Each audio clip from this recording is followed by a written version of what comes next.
I think 2 minutes, palabas na rin ang sound na may pumutok na wala ka. Ngayon pala, bomba. Diba? Namatay si Congressman Bomba. It takes to make it faster because of what is happening in the global economy. Naiiwan po tayo. But let's treat everything with a sense of urgency kasi we're running against time. As I said again, lahat po nagsasabi, on the second half of any administration, patay na po yung proposal.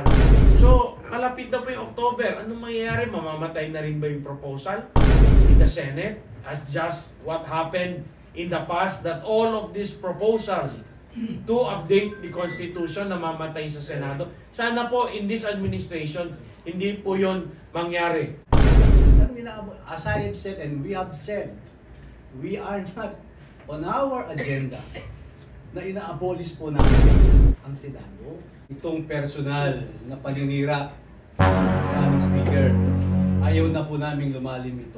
Dahil binuksan nyo na sa Senado, mabilisin nyo nang sa ganon, tulad ng ating mga agam-agam, baka umabot pa to ng October, kung mababaliwala na naman po. 12 taon po kayong nakaupo. Kami 3 taon lang nakakaupo. Pagkatapos ng 3 taon, pag hindi yan pumasa, i-refile na naman namin. Panibagong trabaho, hindi ba kayo naaawa na pabalik-balik na lang yan? Ang tagal na kung sino-sinong presidente na. May press con, may prayer rally, parang may religious crusade, para kaming mga kampo ni Satanas. Walang ganunan. Kaalaman na tayo. Ikaw nga naman, place yourselves in the position of our investors. Ba't ka nga naman i-invest ng daang-daang milyon, even billion, sa isang bansa, tapos maximum mo lang 40% of shares. Why would you even do that? When I can go to other countries in the same region na allow me to own my companies. Just a follow-up and clarification regarding House Resolution 1562 na na-open niya. Ang trato nila na-open yung mga senador. And I quote the pronouncement of Senate Minority Leader Aquilino Pimentel that when the resolution was meant to express support for the Speaker, the term intense assault from the Senate was unacceptable. As I understand the title, there are 2 accusations to the Senate or 3: intense assault violating inter-parliamentary courtesy and interfering in the performance of their constituent functions. It could be easily ignored, but the issue is written in the title. I don't know what the House is after. It is simply what it is. It is an expression of our sincere sentiments. I'm sorry that we feel this way, but this is how it is. We feel intensely about this. How would you feel if you were in our situation? What if we have press cons and we wear armbands, trying to portray ourselves as the sole defenders of the Constitution at the expense of the lower house? How would you feel if language unbecoming of senators of the Republic is being employed to malign our leader, our speaker? How would you feel if we continuously hear rhetoric that belittles us as representatives? And you say, we are co-equals? You say one thing, you do another. Well, we feel intensely. Just take it as it is. And it is also an invitation for you to engage in some sort of introspection. Ganun naman talaga ang sekreto sa magandang pagsasamahan eh. Minsan magpapakumbaba tayo, sabihin natin, oh, kahit sa isang marriage, di ba? Yung husband, bakit kaya ganun si Mrs.? O bakit ganun si Mr.? Bakit ganun ang aking partner? Hindi lang yung iniisip mo, ay nako, wala kang karapat. I'm sorry. Are we not allowed to feel this way? We feel intensely. Ganito kami magtrabaho sa House of Representatives. Intense kami. We mean business. We want to work. We work with a sense of urgency. At syempre na-overstated kami. Pero sisingitan mo pa ng ganong mga antics na may press con, may prayer rally, para may religious crusade, para kaming mga kampo ni Satanas. Walang ganunan. Magkaka-partners tayo. Hindi naman po pwede yung magpapapogi points kayo at our expense. Walang ganunan. Because nagkakaisa naman tayo sa ating layunin, which is to serve Filipinos. Maaari tayong may different ways, but we should respect one another. Kaya nga dito sa RBH 6, nagkakaisa tayo. Pero magkaalaman na tayo. Sabi nga na challenge ni Majority Manix kaalaman na tayo. Be brave enough and courageous enough to say, are you or are you not in favor of amending the economic provisions? Habang ang ating buong bansa ay nag-iintay for more investors, alam niyo, itong empathy rin to, mapapractice mo rin. It's really common sense. Marami kasi ako narinig ng mga, mga fathers of the Constitution. I respect them. But maybe they're kind of out of touch na rin siguro. And they should listen maybe to the investors. Ikaw nga naman, place yourselves in the position of our investors. Ba't ka nga naman mag-i-invest ng daang-daang milyon, even billion, sa isang bansa, tapos maximum mo lang 40% ng shares? Why would you even do that? When I can go to other countries in the same region na allow me to own my companies. Hindi naman binibenta natin ang ating bansa. Just something to ponder on. It's just so basic. Kasi nanghinayan ko, if we have this golden opportunity, you started the ball rolling and we applaud it. In fact, naniniwala kami, kaya nyo yan. Pero for you to want to sit on it, in October, you know for a fact that it's just actually killing the bill already. Samang-sama na kami dun sa kill the bill na yan. Pati nga ako, yung aking social equality bill, 24 years old na. At pati yung mga LGUs, meron sila kanilang mga anti-discrimination ordinances. Hindi pa natin mapasa sa national level, but segue lang po yun, But to show you the kind of mentality and attitude that we do not want to adopt here in Congress. Sabi namin, work with a sense of urgency because the country expects it from us. Thank you. Gusto ko lang susugan yung kay Congressman Bong at kay Geraldine. Baka hindi natin alam to, yung salary pay grade ng Presidente is 33, Vice President is 32, ang Chief Justice is 32, ang Speaker of the House is 32, ang Senate President is 32, ang Senate Members of Senate is 31, at ang salary pay grade ng Congressman is 31. So ibig sabihin, hindi natin pwede i-compara doon. Sa salary grade natin i-compare, pareho lang tayo. Kaya walang lower house at saka upper house sa Constitution. Majo, you can add something?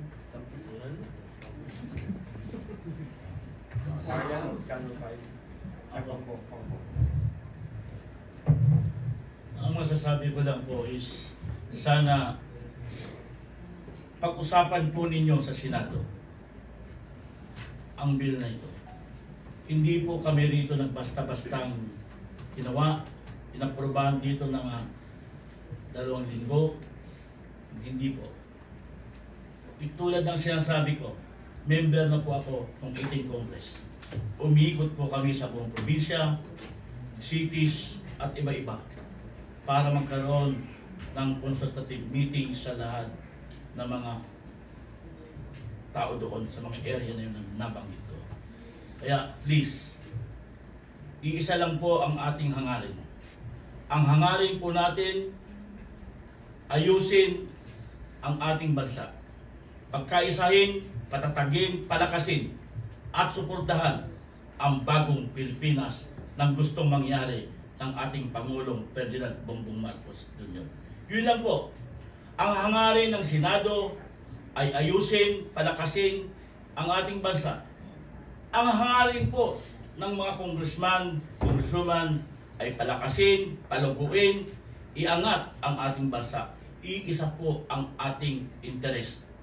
May common interest po tayo. Ang common interest po natin ay para sa ating bayan. Magsama-sama tayo.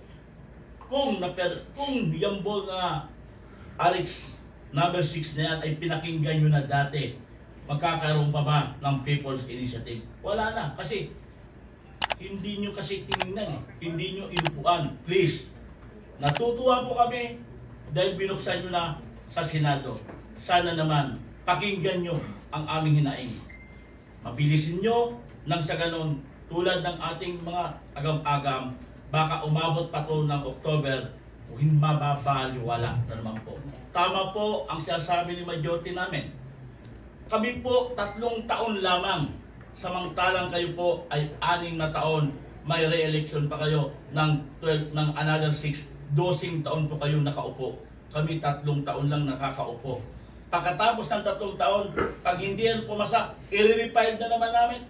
Panibagong trabaho, hindi ba kayo naaawa na pabalik-balik na lang yan? Ang tagal na kung sino-sinong presidente na ang nagsubok niyan para pakialaman at baguhin ang 1987 Constitution natin. Ngayon, buti nga ngayon, walang presidenteng nakikialam. Pero talagang tao ang nakikialam para mabago na ang ating saligang batas. Well, ako may panawagan lang po sa aking mga kaibigan sa Senado, no? Mga senador, kung pwede po, tigilan na ang itong personal na paninira sa aming speaker. Ayaw na po naming lumalim ito. Ayaw na po naming lumalim itong usapin ito. Tigilan nyo na po ang paninira, ang mga pangit pakinggan na hindi pwedeng gayahin ng susunod na henerasyon. Kaya sa inyong lahat, magtrabaho po tayo ng maayos. Marami po tayong problema. At I said, ayaw na po namin lumalim ito. Tigilan nyo na po ang paninira sa aming speaker. Salamat po. Follow up na po sana dun sa kanina regarding sa resolution kasi Senator Amy Marcos said na sinasabi niyo nga po interparliamentary courtesy sa resolution pero ina-abolish na yung Senado. Courtesy ba yung pinapatay na ang Senado? I think you're person of PI. Anong rason niya na ina-abolish namin yung Senado? I think you're referring to the PI. PI? Where's the PI? Where's the PI? We're talking of RBH number 6. PI is stock from the COMELEC. Anong ina-abolish? As I have said and we have said, we are not on our agenda na ina-abolish po namin ang Senado. Ako, actually, RBH number 1, 3 Congress, political ang pinafile ko. Pero wala akong sinasabi na ina-abolish ko ang senador. Actually nga, maganda pa nga yung sitwasyon nila. Wala pong ganun, ma'am. At dagdagan ko lang, mama. Ang mga pumirma po sa resolution number 6 sa House Bill namin ay may mga kamag-anak sa Senado. Papayag ba silang tanggalin yung kanilang mga kamag-anak sa Senado? Para dyan lamang? Siguro naman hindi. Kaya siguro hindi po totoo yun na para tanggalin namin ang mga senador sa sinusulong natin ito. Kaya ilan ba ang mga may kamag-anak dito sa Kongreso? 7. Kaya hindi po. Negative po yung mga sinasabi. Rosalie of USTV. Good afternoon po. Both senators and congressmen are appealing for unity amidst these issues. Pero po nagpapatuloy pa rin po yung pagpapalitan at pananalita po ng mga miyembro ng dalawang kapulungan ng Kongreso sa isa't isa. Some members or some critics of the PBBM administration say this is the new face of bagong Pilipinas, ang bangayan sa pagitan po ng Senado at Kamara. How do you react to this po? Well, ito lang masasabi namin. We didn't start it. And we have no intention of prolonging this. If you take affront by our mere expression of our sincere sentiments, I think we should be mature enough. At sabi ko nga, this is an opportunity for some sort of introspection. Any kind of sincerity on both sides should be appreciated. Kasi nga, ang nag-uusap ng tapat, nagsasama ng maluwag. At we are fully aware that this is an irregular situation. And this is detrimental to our country. I'm so sorry, but it's happening. But we're not taking active steps to prolong it. In fact, we're just reacting to things that have been initiated by the Senate. So I don't want to point fingers at anyone, and really that's kind of an immature attitude. We want to be constructive. And we look forward to the time when we will set aside all of these differences. But for that to happen, friendly reminder for respect, empathy, humility, and of course, above all, it is not just about the show of power, what we can do, what the system allows us to do, but rather a sense of loyalty to the country and doing the things that have to be done. So yun po ang aming pananawagan. Senator Jinggoy Estrada proposed to have a meeting between the Senate President and the Speaker of the House. Magandang idea yan, Majority Manix. Alam mo, ako pwede ko sagutin yan kasi actually, not only end times to meet the leader of both houses, parang budo lang nangyayari di ba? Kaya ilang beses na po yan. So do you think the President should be jailed?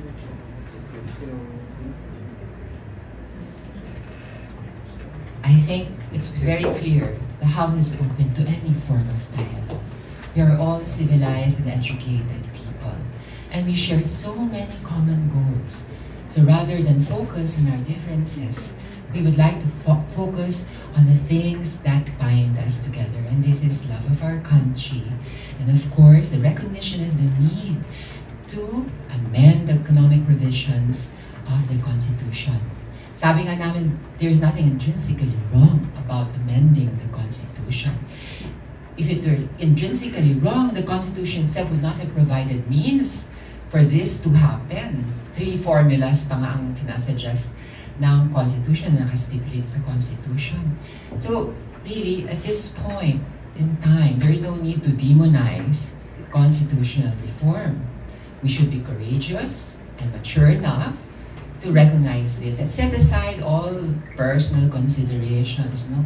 Huwag na natin pairalin yung mga pride at pataasan ng ihi. Sa tabi na yan yung mga, I don't know, kung may mga hidden agenda, tabi na yan. Basta, focus na po tayo sa trabaho at umaasa po kami sa mababang kapulungan na mayroong kakayahan ng ating mga senador. At naniniwala rin po kami sa sinseridad ni SP Mig Subiri. No? Sinabi niya, kaya namin yan by Holy Week. There is a will, there is a way. Knowing Speaker Ferdinand Martin Romualdez, Speaker would always be that person who will extend that hand of friendship. No doubt.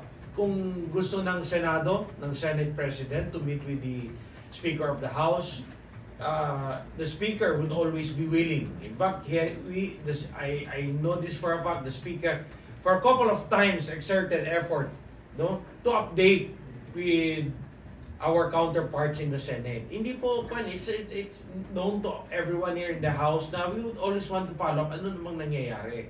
Because if we backtrack, even last year, we would always follow up with the Senate counterparts. Ano naman nangyari sa final namin na RBH 6? We filed that with 302 authors last March, last year. Walang nangyari. So, kung ang pag-uusapan natin na ay makikipagpulong ba yung ang House of Representatives with the Senate, but why not? Of course. But let's treat everything with a sense of urgency kasi we're running against time. As I said again, lahat po nagsasabi on the second half of any administration, patay na po yung proposal. So, malapit na po yung October. Anong mangyayari? Mamamatay na rin ba yung proposal in the Senate? As just what happened in the past, that all of these proposals to update the Constitution na mamatay sa Senado. Sana po in this administration, hindi po yun mangyari. Red of Manila Times. Hi po, Red Mendoza from the Manila Times. First off, I'd like to ask po, kasi ang dami po, well, yung sinabi niyo po SDS nung Friday na wala daw pong nangyayaring on-the-ground signature campaign dun sa isang statement niyo. Tinalo po kayo ni Senator Gatchalian sa isang reply sa aking tweet. Sinabi, that's not what I heard from the ground. Ano po yung inyong comment doon sa sinabi ni Senator Gatchalian na hindi raw, na parang binapamukha po kayo parang sinungaling sa statement niyo po last Friday? Alam mo, Senator Gatchalian? Yes po. Senator Gatchalian, wala po ako. Nasa abroad po ako ng holiday from December 25 to January 13. Wala po ako nakita pumirma. So, pagdating ko, pinag-uusapan na po yung PI na yan. Kaya, hindi ko po alam kung paano nangyari yung sinasabi niya. Second question po from my end, kasi po, sinasabi po ng ilang mga senators po na Senator Escudero said na the President should rein in House Speaker Ferdinand Martin Romualdez from pushing the People's Initiative. While sinabi rin po ni Senator Angara na bakit hindi na lang ituloy yung plebiscite ng PI or ng plebiscite ng Charter sa 2025, isabay daw sa election. What are your thoughts about this? Plebiscite daw po nung pagpapalit ng Constitution. Isabay daw po to sa 2025 elections daw po, sabi ni Senator Angara. Eh, mapupolitika ka nga eh. Ngayon nga, napupolitika na eh. Diba? So, if ako, ito yung pananaw ko dyan, we would like our voters, the voters of this country, decide on a matter na yun lang ang pag-iisipan nila. Yes or no lang naman yung tanong doon. Ayaw natin ihalo yan sa isang eleksyon na, you know, you have candidates for national position, candidates in local election, and you have different groups trying to get elected. Eh, siyempre, mapupolitika eh. We would like to separate it. Separate that very important issue, present it to our voters without any distraction of any body running in an election. Kasi magugulo eh. So, mas maganda, ito yung proposal namin, i-present po natin itong amendments. Anong mga updates to the 37-year-old Constitution. In a referendum, wala nang ibang iniisip ang tao. Yun lang. Focus, baka sasabihin na naman nila, mali na. May magsasabi, baka hindi na naman, baka may nanloloko na naman sa ito. So, we'll do one single thing by presenting it to our people in a referendum with only one topic. Yun lang ang pag-isipan ng botante, hindi yung nag-iisip pa siya sino yung mayor niya, sino yung councilor niya, nagbabakbakan doon sa municipality nila. Eh, ang daming iisipin ng tao. So, mas maganda to really get, you know, that voice of the people in a referendum. Let's separate it. Let's separate the topic. Kung natin ihalo in a regular midterm election. Para at least, mas maganda, di ba? Before the referendum, those in favor of amending the economic provisions and those against in amending the economic provisions can have a healthy debate. Mapag-usapan. No? Ako nga ngayon, masaya ako. At least napag-usapan na ngayon. Maski sabi nung iba, may bangay. At least we are now starting to have that discussion which we never had in the past. Namatay lang po. 37 years. Going back, nasaan na? Nahuli na po tayo sa ating mga Southeast Asian countries, sa mga Asian countries. So at least, this seemingly heated debate and argument between the House of Representatives and the Senate is now bringing that point of discussion na kailangan pag-usapan talaga. Hindi naman pwede patulogin, mamamatay na naman dun sa Senado. At least we're very happy na at least na pag-usapan. Diba? Medyo, ang sabi nga niba, medyo mainit, pero at least na pag-usapan man lang para at yung taong bayan ngayon nag-iisip, ano ba yung pinag-uusapan nilang economic provision? Diba? Ano ba yung pinag-uusapan? Ano ba yung pinag-aawayan nilang economic provision? At least ngayon, sa mga tao na may recall na sila, uy, economic provision, sige, pakinggan nga natin. Ano yung maganda o pangit ba dyan sa mga economic provision na sabi nila, nag-aaway-aaway na daw yung mga senador at congress. Let's bring it to discussion. Kasi we have been waiting for this 37 years. At least ngayon, pinag-uusapan na. In fact, my challenge is, dito sa House, klaro po ang boto namin.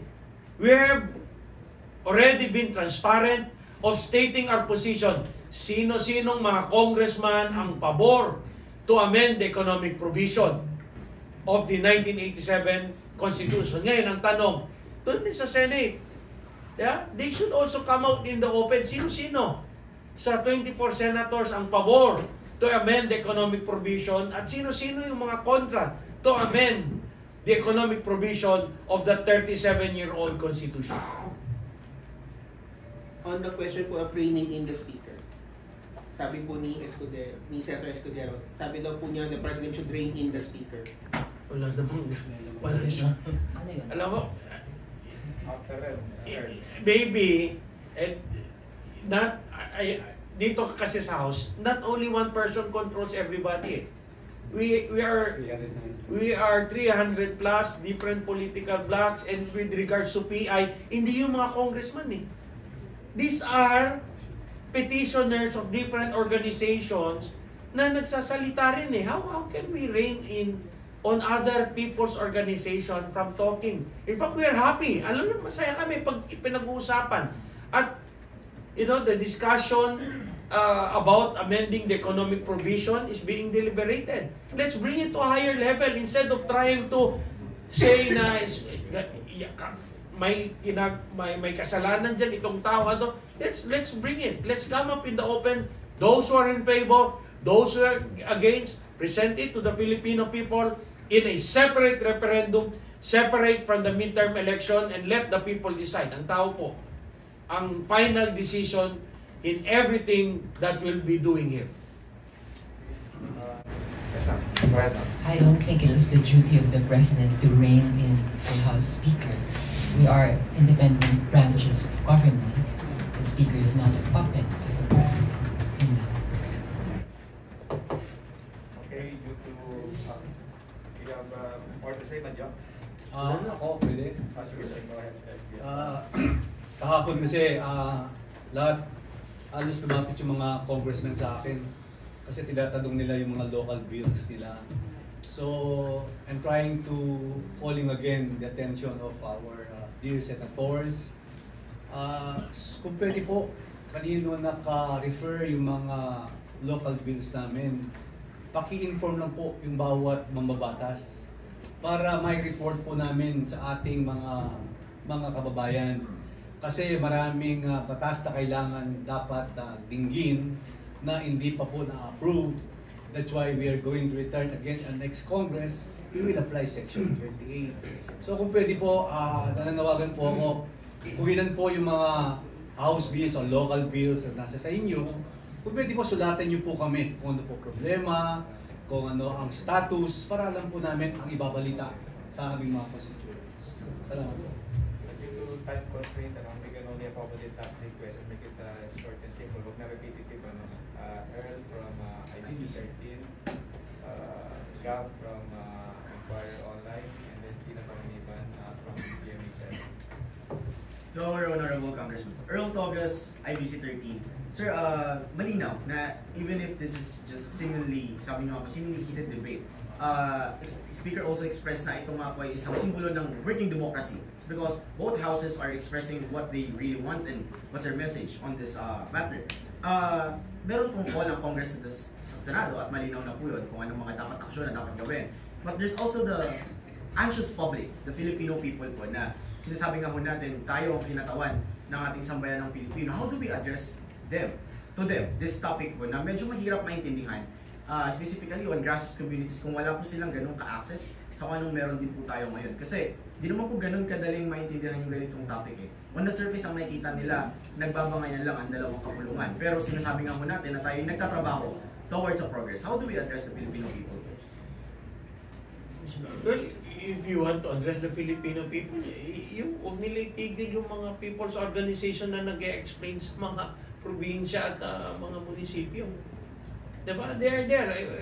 There are a lot of videos going around that there are groups trying to explain to the people. Diba? So, I think, allow everybody to discuss it kasi para maintindihan ng tao. Okay, Gablado. Sir, do you think this is the spat between the Senate and the House. Is it a big misunderstanding? Kasi yung abolishment ng Senate, nire-refer yata nila doon sa PI provision na joint voting. And in fact, hindi na sinasabi ng House na hindi naman sila yung behind the proposed initiative. Do you think it's just a massive misunderstanding between the two houses? I don't see anything. Okay, for sake of discussion, ano nakalagay doon na i-abolish na sila? It all speaks that both houses should vote jointly. So paano sila na-abolish doon? Siguro, maybe the proponents, yung PIRMA, has been frustrated for decades that they want to fast-track things in updating the Constitution. So you cannot fault groups na naghihintay, walang nangyayari sa House and Senate in updating the Constitution. Kasi, as I said, all of these proposals in amending the Constitution, in updating the Constitution, namamatay po sa Senado.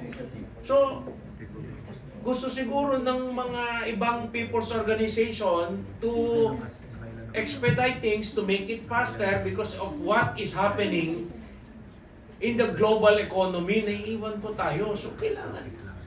Ganun na po. Okay, last question. Ariel of NPBC. Eddie Galvez from NPBC Network. Sir, dun sa threat, allegedly threat dito sa House na nagko-connect sa ibang congressmen na meron daw natanggap. Kaya kahapon po nag-equip po security. Meron po bang connection ito doon sa pangayan ng fourth houses? Alam niyo po, sagutin ko yan, no? I am a member of 14th Congress. Alam niyo yun, di ba? In 2007, nung pinasabog na Granada, yung isang sa South Wing, in, I think, 2 minutes, palabas na rin ako from sound clouds, na may pumutok na malakas. Yung pala, bomba. Diba? Namatay si Congressman Akbar. Number 2, si Pride Teves. Alam mo, parang akala ko mamamatay din. Marami pang ibang nasugatan. So yung mga ganyang threat, binibigyan naming pansin. Kasi lahat, pagyanig lang, yung earthquake, talagang very alert kami sa mga yan. So kami po, talagang yung panawagan na yun, wala pong koneksyon dito sa pinag-uusapan na to. Talagang yung ating mga staff sa House of Representatives, they're doing the job.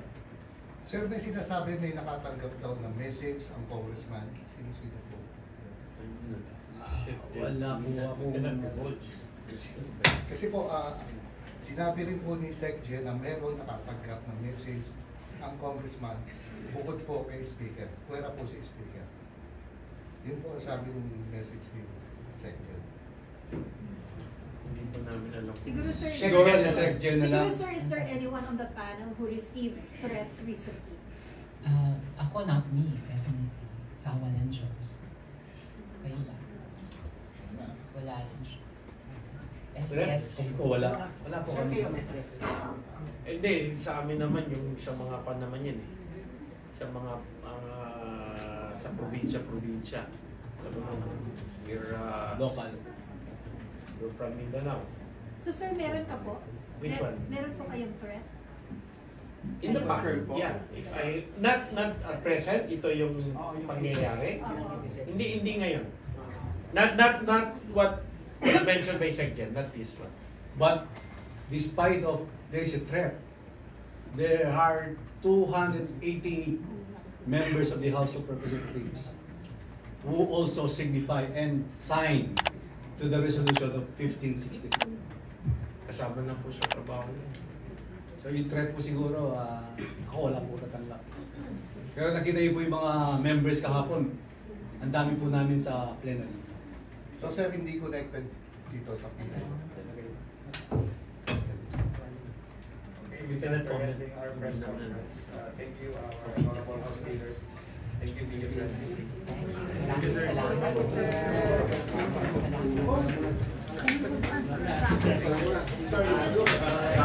Sa ating press conference.